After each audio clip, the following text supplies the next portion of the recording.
what Adam Schefter said. Everyone wants to connect Shanahan to any available option, but there has been enough messaging from the team lately to make me believe that Garoppolo is the man for one more season or more. Okay, so basically Schefter speculated for the first time this offseason that he's heard enough messaging that he thinks Garoppolo is going to be the guy moving forward. And I think there's a lot of interesting angles to this, okay? Because the Niners have been reportedly, they did make calls about Carson Wentz and they did make calls about Matthew Stafford, which means that the Niners are open into listening and hearing what the market is like for other quarterbacks. Yeah. I think there's two issues that they're running into right now.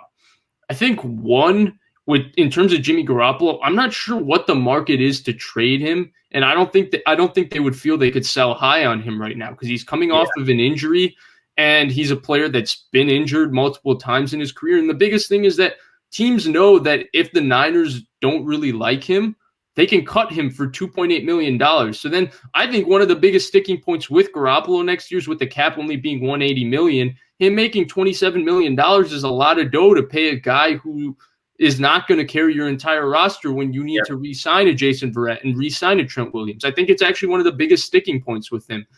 So the interesting thing to me is that with going back to Garoppolo, I don't think he has a big of a market because going back, if you can cut him for $2.8 million, like why wouldn't you just wait it out? Why would you give up a high pick when you know that if the Niners don't like him or they make him move at quarterback, they can cut him and you can get him for $10 to $15 million, which he's well worth because he's a starting quarterback in the NFL. Yeah. So I think that's the super interesting angle to it. I think that this isn't the worst case scenario for the Niners. I mean, I know that because of the reporting, because of all of that, we all get ourselves hyped up. I was hyped up on Matthew Stafford. I know now looking at the draft, I really like Justin Fields and there's a couple other guys, but those things seem to be unlikely to happen. Garoppolo is a solid starting quarterback, but for me, the big thing I think is, and I think the reason this marriage is a little sticky for me going into next year, and the reason I'm a little worried about it is because this is 2 straight off seasons where we just go through speculation. And I feel like at some point, unless they make a move, every single quarterback that becomes available is going to get tied to the Niners. It's going to get tied to Kyle Shanahan. Schefter said that. And so to me, it's like, how are you going to be a fielded team when you constantly have questions around your quarterback? And I think at some point, maybe just make a move. And I don't know what they need to do. I'm all over the place because this report was a little a little different from the messaging we'd been hearing even mid-season when all the insiders were convinced that the Niners were going to move off of him. So it's interesting. What are your thoughts? Yeah, so, I mean, first off, this kind of just came out of nowhere, right? Like, we've been hearing Niners speculation about quarterbacks, but the only media that was tied to Jimmy Garoppolo was, like, fans and others, some insiders saying, like, hey, the Niners want to trade for a new quarterback. They want to get rid of Jimmy.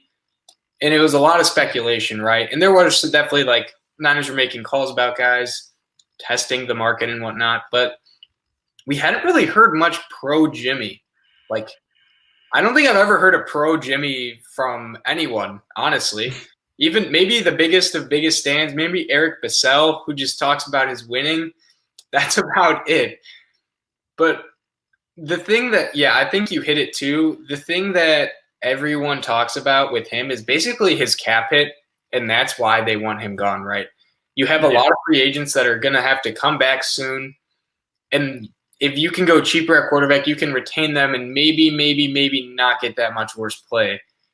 But we haven't heard it from any of the players or really anything, any of the coaches. Everyone's said they have faith in Jimmy, and usually that's like, the right thing to say and whatnot. But should we have seen this coming? Do you think we should have seen this coming? I think in a sense we should have because they're stuck, right? Because I think at this point right now, I think Watson is the golden ticket. He's the ultimate move, but Houston doesn't seem willing to move Watson. Mm-hmm. And the Niners can't just wait and play Houston's game because they have to make a decision at quarterback. And if then they move off of Jimmy and go make that decision at quarterback, what happens if they come draft day? They can't trade up for Fields. They don't really like Wilson or Lance, and they don't want to take Jones or Trask or whoever else you want to name. Then what happens? And I know people want to mention Dak. I think Dak is actually the unlikeliest option only because I think Dak will 100% get franchise tagged. And this has nothing to do with Dak as a player. I just think it's the money with Dak. Dak is going to get franchise tagged, okay? And when Dak gets franchise tagged, that means the Niners have to give up 2 first-round picks to go get Dak Prescott.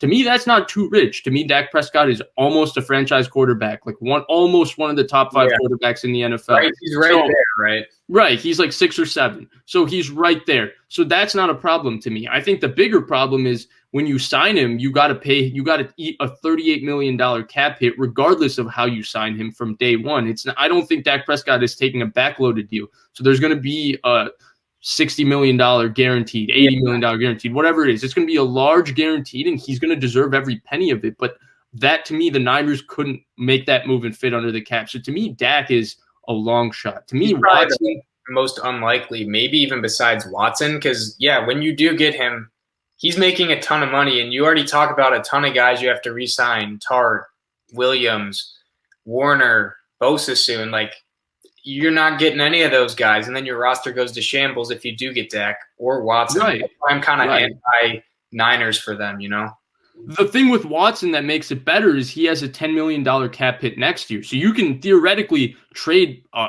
boatload of picks for Watson, get Watson, bring everybody back, and have a stacked roster at least for 2021 and go try to make a run at the Super Bowl. So there's a lot of details with it. I just think that with Jimmy, it just feels like they're stuck, right? Because it feels like every move they make, there's such a high risk, high reward tendency to it.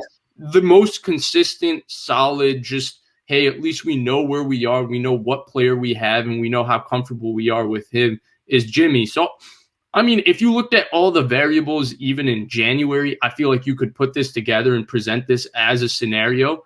And I think it would have happened, but I just felt like, I think that ultimately, I don't know. And I do have just a quick thought for both of us to, think or reflect on. What do you think Jimmy would go for if he was traded, just straight up picks or players? Like, so I think the most likely trade for Jimmy is the Ryan Tannehill trade to Tennessee. What happened to Ryan Tannehill? Ryan Tannehill was also a guy coming off an ACL injury. And to me, there were questions about Ryan Tannehill. People like Miko Grimes kind of really was ripping him on Twitter, and I think ruined his reputation a little bit. I think Tannehill was a more polished, a more veteran player than Jimmy is right now. I thought Tannehill was a good player in Miami, but what happened was he was on the final year. He had a flexible franchise type contract. It was $18 million. And basically was fully restructured. Miami agreed to pay $5 million to Tannehill. And I think the Titans paid only like $4 or $5 million. No, they restructured it to a 1-year, $7 million contract, and Miami agreed to play $5 million of that contract. And Tannehill, who to me, when he got traded, was a better player than Mariota, took the job week 4 and hasn't looked back. And that was a 4th-round pick, plus the Dolphins had to pay some of the contract. I think that's kind of the range that you're looking at for Jimmy. I think that's the most plausible and comparable situation. And it's not because Jimmy is like terrible or anything. I just think that that's the way the market has worked out with his injuries and other stuff like that. Yeah, I was going to say probably a 3rd or 4th. And a lot of people are bringing up the same thing you are. I think the Tannehill comparison is really good. I honestly didn't even really think of that, or that was kind of new to me, just that thought process. But the thing with him, right, is you trade a 3rd or 4th, probably a high 3rd at the very most, right? And you basically get a 1-year rental of Jimmy, and if you don't like him, boom, just cut him for not much. And this could be, if you wanted him as a bridge quarterback, I don't think that would be honestly the worst thing, right? Like, he has more potential than other bridge quarterbacks like Fitzpatrick or Bridgewater, and that he could play at a higher level for a longer time. So there is not much risk with that. But also, $27 million is a lot, even for 1 year of Jimmy. So I'd say probably a 3rd or 4th rounder, right? It's super interesting, right? I can't wait to see the variables fall in place, because even with Schefter speculating this, that there's going to be another 2 months of speculation on Garoppolo. Then if they don't draft somebody, there's going to be speculation, because I think after the draft is when, depending on what Atlanta does at 4 and all of that, is when the Matt Ryan speculation and everything's going to start. And that when that ends, I think the only time Jimmy's job is going to be safe as the Niners quarterback is if he's starting training camp day one and his backup is still Josh Rosen and Josh Johnson. Otherwise, I think somebody's going to try. There's going to be speculation in some sort of way about his job. So I think that's going to happen at either way. So honestly, I'm just interested to see what happens. It's going to be super interesting to see what happens. And this is something I was talking about, right? Yeah, with the new TV deal, it could end up being a bargain. But the big thing, the big number to look at is that $10.54 million in 2021. Right now, the Niners, I still think it's a little rich to give up 3 first-round picks, 2 second-round picks, and a couple defensive starters for any player. But I think that if you're saying Niners have a win now window just because of the nature of the business, the fact that they have to pay Fred Warner, and the fact that in 2022 they only have 19 players signed through it right now, $10.54 million with Dak Prescott, Deshaun Watson, that cap hit, run it back in 2021 and go all in, that might be the best option. And then obviously Watson is such a good player that you could rebuild it on the fly. You might just never have that elite team to win the Super Bowl with him over the subsequent years. And if you did do that, you'd basically be saying, all right, we're going to have a lot of mid-round picks and we're going to do our best to develop them and basically bank on the fact, because when you think about it this way too, they have a lot of guys that are paid at the top echelon because they're really good, really, really, really good players. Trent Williams will be paid a lot, most likely. Fred Warner, Nick Bosa, these dudes are going to be paid a lot of money because they're really, really good at their positions. So yeah, and when you have like 4 or 5 dudes making over 50% of the cap space, that's when it starts getting really, really hard to build your roster. So it's an option. And the TV deal is true. Like the cap dropped a lot this year, but it's going to keep going back up and do the linear, growth that it was having previously. To me, this is the other big point, because the Niners can't afford to just wait it out with Watson and wait for it to get ugly, because this is the big thing. The $2.8 million, and I talked about it in our last stream, but I wasn't sure about it. I did look it up, and KB points it out perfectly right here. It only lasts till June 1st. Then you have $58 million guaranteed over the next 2 years. So they got to do something with him. If they don't restructure him, then we're going to be in the same boat of speculating this constantly once again next offseason and all of that. So I think this is also a really great point to look at, because if the Texans are looking to get ugly with Watson, where they don't trade him, they're going to force him to sit out of training camp and do all of those things. The Niners can't really wait that situation out. Yeah. They got to make a move on Watson early so they can figure it out. So it's going to be super interesting to see how this turns out, because I think a lot of the speculation tied with Schefter thinking Jimmy's coming back has a lot to do with the fact that I don't think there's progress being made with Watson. And just one more point before we move on, but what Adam Schefter says is not gospel. He's not 100% correct. This could be a smokescreen for all we know. It doesn't sound like one, but it very much could be. So take everything any media person says with a grain of salt in this situation. Yeah, you can take it for as you will. And he didn't come out and say it absolute. Usually if he says something like this is what's going to happen, it's going to happen because he knows.